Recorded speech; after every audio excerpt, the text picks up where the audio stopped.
Hey guys, Mr.B here. So today I've got this 2013 Nissan Altima that I'm working on, and anytime the air conditioning is on, water is just pouring out onto the carpet and soaking the passenger side floorboard. All of this crud here, this poopy looking stuff, it came out of the drain hose for the evaporator core. So when the AC is on, the evaporator core inside that box basically takes the moisture out of the air. That's what air conditioning does, and then that moisture has to have somewhere to go. So it's supposed to drain out that hose down to the bottom of the vehicle and then onto the ground, but it's clogged, so that's not happening. So pretty easy to get to. I'm just gonna pull this off and you can see all that water coming out of there. Pretty nasty.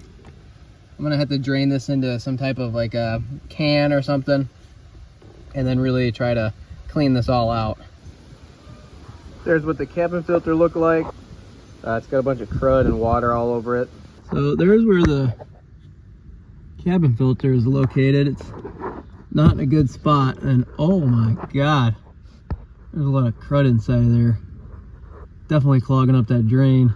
I'm gonna have to clean that out with a pick or something to get up in there, scoop it out of there. I had to use the vacuum to get this crud out of here. There's so much stuff packed up inside of there that I can't get it out with anything other than my vacuum cleaner. I think I've got most of it out of there now.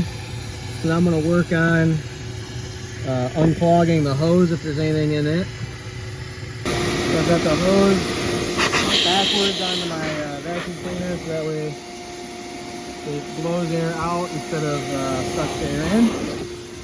And I'm gonna use this to go in here.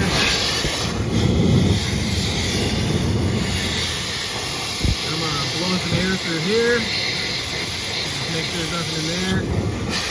I'll do the same thing on the end of this hose to make sure there's nothing in there. And there's no more water leaks. Got a new cabin filter in. If you guys found this video helpful, go ahead and like and subscribe.